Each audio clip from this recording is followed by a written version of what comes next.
Exiled to the damned world, the transport ship's engine screamed as it broke through Varn IX's toxic atmosphere, carrying its single unwilling passenger toward a fate worse than death. Zara Novak pressed her face against the grimy porthole, watching the scarred landscape rush up to meet her. Crystalline formations jutted from barren plains like broken teeth, and the sky burned a sickly orange from chemical storms that had raged for decades. Dropping you at Sector 7, the pilot's voice crackled through the intercom, emotionless as a machine. Standard exile protocol: 1 tracker blade, 1 week's rations, 1 bio companion. May whatever gods you pray to have mercy. Zara's fingers found the small warmth nestled against her shoulder pip, her palm-sized dragon companion, the only friend she had left. The bioengineered creature's scales shimmered nervously, sensing her fear. Everything else she'd known was gone. Her family, dead in the colony wars, her homeworld glassed by orbital bombardments. And now even the refugee station had cast her out for stealing medical supplies to save a dying child. The ship bucked violently as it touched down. Then the cargo bay doors hissed open. Toxic wind howled inside, carrying the stench of sulfur and decay. Zara pulled her respirator tight and stepped into hell. Remember, the pilot called after her, the giant rats hunt in packs. They'll strip flesh from bone in minutes. Stay in the ruins, avoid open ground, and maybe you'll last long. Enough to die of radiation poisoning instead. The ship lifted off before she could respond, leaving her alone on a world where humanity's greatest mistakes came to feast on the living. Varn 9 had been a terraforming project once humanity's attempt to create a paradise from a dead rock. Instead, they'd created something else entirely. The stories told of genetic experiments gone wrong, of creatures that had once been human twisted into monstrous forms. The giant rats were apex predators here, intelligent enough to use tools, large enough to tear through steel, and hungry enough to never stop hunting. Zara shouldered her meager pack and began walking toward the skeletal remains of a research complex on the horizon. Pip chirped softly, his warm presence the only comfort in this wasteland. She'd survived the collapse of 3 colonies, refugee camps that were little better than prisons, and the judgment of people who saw her theft as inexcusable. She would survive this too. The first night fell quickly on Varn Ix, and with it came sounds that chilled her blood-distant howls, the scrape of claws on metal, and something else. Something that almost sounded like ... singing ... the hunters become the hunted. 3 days into her exile, Zara had learned the rhythm of survival on Varn Ix. Sleep during the toxic rain, scavenge when the chemical storms cleared, and always listen for the sound of claws on metal. The research bunker she'd claimed as shelter had yielded precious little some stale protein bars, a broken water purifier she'd managed to jury-rig, and cryptic data logs that spoke of Project Renaissance in hushed, fearful tones. Pip had proven invaluable, his bioengineered senses detecting threats long before they appeared. The little dragon would flash warning colors when danger approached, his scales shifting from blue calm to amber caution to crimson terror. Right now, he was solid amber, pressed tight against her neck as she explored deeper into the bunker's lower levels. The elevator shaft had collapsed years ago, but maintenance ladders still offered access to the sub-basements. Zara's headlamp cut through absolute darkness, revealing corridors lined with holding cells. Most stood empty, their reinforced doors torn from their hinges by incredible force. Deep gouges scored the walls' claw marks that spoke of desperate escape attempts. She was examining strange symbols etched into one cell wall when Pip suddenly blazed crimson. The attack came from 3 directions at once. Massive forms erupted. From the shadows, creatures that stood 7 feet tall, on powerful hind legs, their bodies covered in coarse fur, massive hands ending in razor claws. Their faces were the worst part, elongated snouts filled with yellowed fangs, but eyes that held far too much intelligence. These were the giant rats, and they moved with coordinated precision that spoke of tactical thinking. Zara's tracker blade sang as she drew it, the monomolecular edge humming with lethal energy. She backed against the wall, calculating angles of attack, knowing she couldn't possibly fight three of them. "Stay back," she snarled, surprising herself with her own ferocity. The lead creature froze. Its scarred muzzle twitched, nostrils flaring, as it scented the air. When it spoke, its voice was a grinding rasp, barely recognizable as human speech. "You ... are not," from the ships above. Each word seemed to cause it pain. "You smell of ... exile, of abandonment." Zara's blade wavered. "You can talk?" "We remember ... many things." A second creature stepped into the light, this one bearing ritual scars across its chest. "We remember being human. We remember the promises they made. We remember the needles, the pain, the changes that burned through our bodies like acid." The third, smaller than the others, and moving with evident injury, spoke in a voice that might once have been female. "We remember being told we would be humanity's salvation. Instead, we became its shame." Pip's scales had shifted to confused yellow, his tiny head tilting as he processed voices that spoke with human cadence despite their monstrous forms. "Project Renaissance," Zara whispered, understanding flooding through her. "You're the test subjects." The lead creature, once human, always human, nodded slowly. "I was ... am ... Dr. Marcus Thorne. These are my colleagues, Dr. Patricia Wells and Dr. James Kumar. We volunteered to save our species.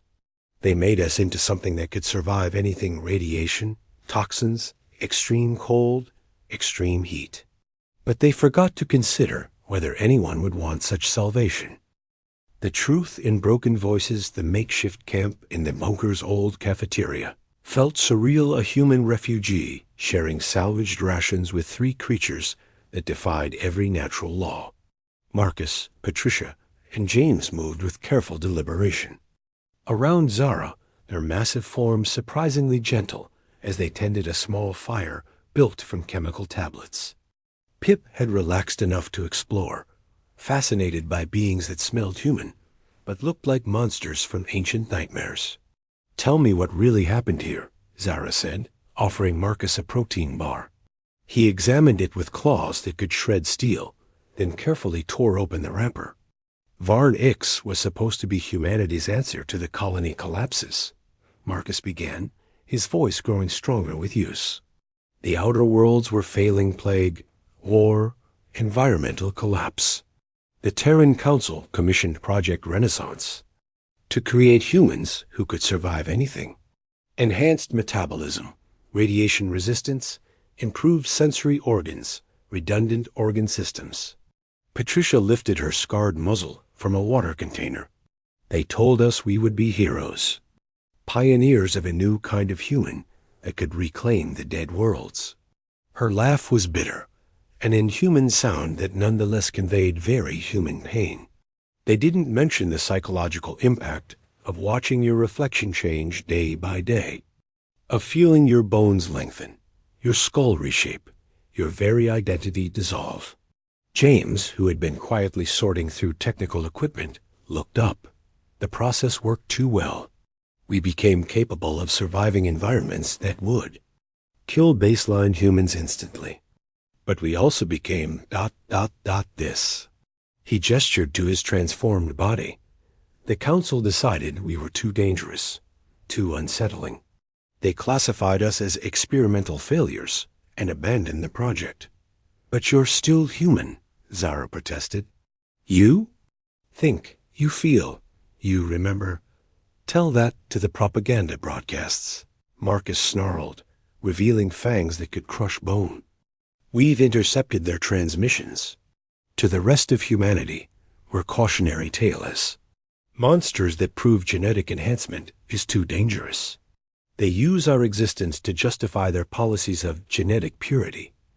Pip suddenly chattered in alarm, his scales flashing crimson.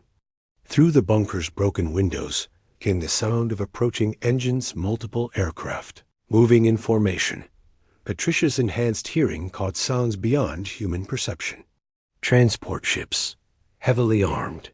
They're setting up a perimeter around the complex. Marcus rose to his full 7-foot height, powerful muscles tensing. It's too soon.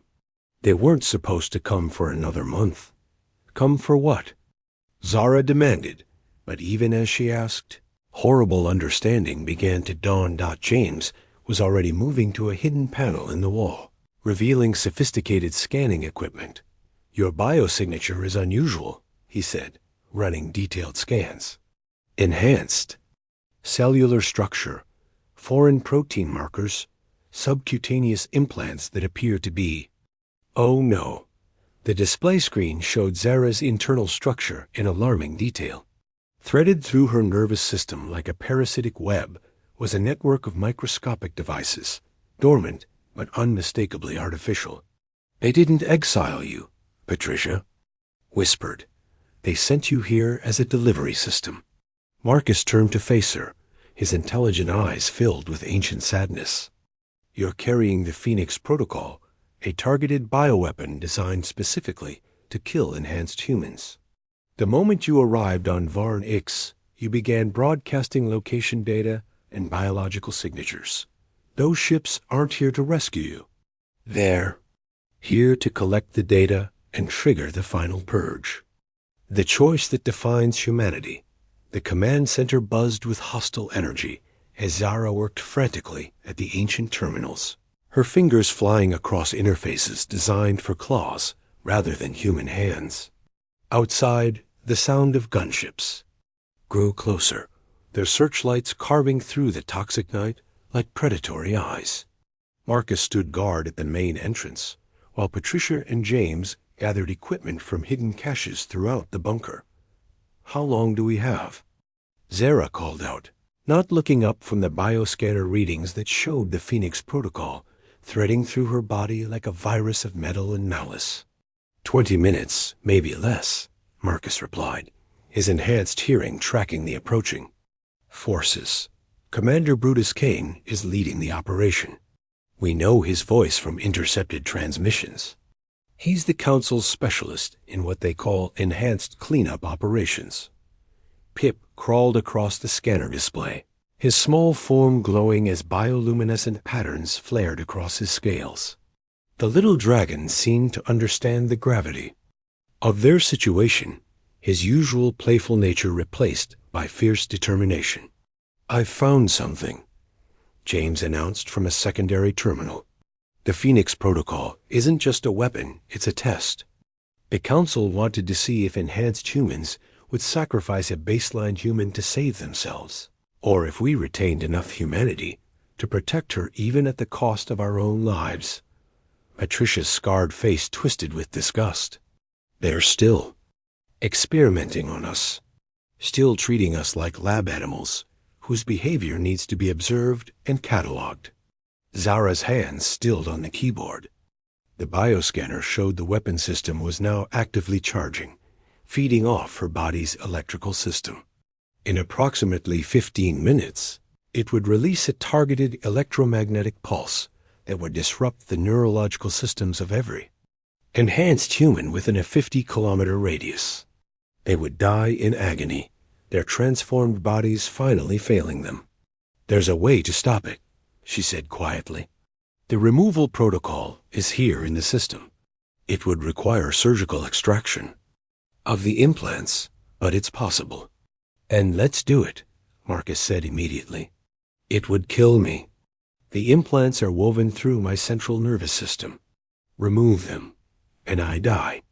The bunker fell silent except for the approaching thrum of engines. James stepped forward. And we find another way. We run, hide, wait for them to leave.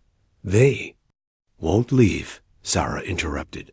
This is a permanent solution to the enhanced problem. They'll keep coming until every one of you is dead. She stood, facing the three transformed humans who had shown her more kindness in 3 days than the rest of humanity had in 3 years. But there's a third option. She pulled up another screen, this one showing the weapons targeting system. The Phoenix protocol can be reversed. Instead of targeting enhanced humans, it can be programmed to target the genetic markers of baseline humanity. I could turn their own weapon against them. Marcus recoiled. You're talking about genocide. I'm talking about justice. Zara's voice cracked with emotion. They exiled me for saving a child. They turned you into monsters for trying to save our species. They've hunted and killed your people for years while painting themselves as heroes. Maybe it's time they faced consequences. Patricia placed a massive, gentle claw on Zara's shoulder. And become the monsters they always said we were. Outside, the first gunship touched down. Soldiers in full biohazard gear began deploying, their weapons designed specifically for enhanced targets. 10 minutes, James warned. Zara looked at each of them. Marcus with his scarred nobility, Patricia with her wounded dignity, James with his careful intelligence. They had been human once. They were still human now, perhaps more human than those who had cast them out. Help me choose, she whispered. The final protocol. The soldiers moved through the bunker with mechanical precision, their biohazard suits gleaming under harsh portable lights. Commander Kane's voice echoed through their communication system, cold and clinical as he coordinated. The sweep. Subject 0 should be in the lower levels. Phoenix protocol activation in 7 minutes. Confirm no enhanced contacts. 3 levels below, Zara's hands trembled over the final command interface. She had made her choice, but implementing it required steady nerves and perfect timing. Marcus stood behind her, his massive form ready to shield her if the soldiers broke through. Patricia and James had taken positions at the corridor entrances, their enhanced hearing tracking every footstep above. You're sure about this? Marcus asked quietly. As sure as I can be, Zara replied, her fingers hovering over the activation sequence. On the screen, 2 options glowed. Original protocol eliminate enhanced targets, or modified protocol pacification sequence. She had found a third path hidden in the weapon's deepest. Programming layers, a non-lethal option that would broadcast a neural disruptor field affecting the aggression centers of the human brain. It would leave the soldiers alive, but unable to continue their mission, buying precious time for negotiation. Pip chittered nervously from his perch on her shoulder, his scales shifting through worried patterns of amber and red. Contact on level 2. Patricia's voice whispered through their improvised comm system. 6 soldiers, heavy weapons, moving toward the central shaft. 4 minutes to activation, James reported from his position. Zara initiated the modification sequence, her enhanced refugee training from 3 collapsed colonies finally proving useful. The Phoenix Protocol's code was elegant in its brutality, but it had been designed by humans who thought in patterns she recognized. Each layer of encryption fell away under her determined assault. Got it, she breathed, then activated the modified sequence. The change was immediate. Throughout the bunker complex, every weapon system, every piece of combat equipment, every aggressive algorithm suddenly went dormant. The soldiers above found their weapons powering down, their tactical systems displaying error messages, their combat stimulants neutralized by targeted electromagnetic pulses. Commander, Kane's voice turned from coldly confident to confused and angry. What's happening? All systems are showing non-combat status. Override, but there was no override. Zara had turned their own weapon against its creator's intentions, creating a bubble of enforced peace around the enhanced survivors.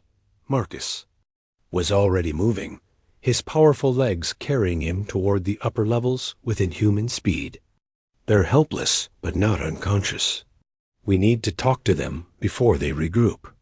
The confrontation in the main corridor was surreal. Three towering enhanced humans facing off against 6 soldiers whose weapons refused to function. Commander Kane, a scarred veteran with cold eyes, stood rigid as Patricia emerged from the shadows. Dr. Patricia Wells, formerly of the Titan Medical Research Station, she said, her voice carrying the authority of her former position. I believe you have some questions about Project Renaissance. Kane's hand moved instinctively toward his sidearm, then stopped as the weapon remained inert. You're supposed to be dead. All enhanced subjects were terminated years ago. Reports of our termination were greatly exaggerated, Marcus said, stepping into view. We survived because we had to. Because someone needed to remember what humanity was willing to do in the name of genetic purity. James appeared carrying a data tablet loaded with years of accumulated evidence. We have recordings, Commander. Every transmission, every order, every casual discussion about the enhanced problem. We know about the other sites, the other survivors you've hunted down. Zara emerged last, Pip riding her shoulder like a tiny guardian dragon. The soldiers stared at her in recognition. The exile who had become something far more dangerous than they'd anticipated. The Phoenix Protocol has been permanently modified, she announced. It will never again be able to target enhanced humans. But more importantly, it's now broadcasting everything we've learned to every colony ship, every refugee station, every human settlement within 100 light years. Commander Kane's composure finally cracked. You've doomed us all. Without genetic controls, without limiting enhancement to approved parameters, humanity will fragment into dozens of subspecies. We'll lose what makes us human. Patricia stepped forward, her transformed features somehow conveying infinite compassion. We never stopped being human, Commander. We just became more than what we were. The question is whether the rest of humanity is ready to evolve beyond its fears. The modified Phoenix Protocol continued its work, broadcasting not just their evidence, but their story, a tale of humans who had chosen compassion over revenge, growth over stagnation, hope over fear. Across the galaxy, other enhanced survivors emerged from hiding. Colonies began questioning their genetic purity laws. The future remained uncertain, but for the first time in years, it held the possibility of redemption. Zara looked up at her unlikely protectors, these beings who had shown her what it truly meant to be human, and smiled. So what happens now? Marcus grinned, revealing fangs that no longer seemed monstrous. Now we build something better, together. Above them, Varn IX's toxic sky began to clear for the first time in decades, as if the planet itself sensed that. Something fundamental had changed. The age of fear was ending. The age of understanding had begun.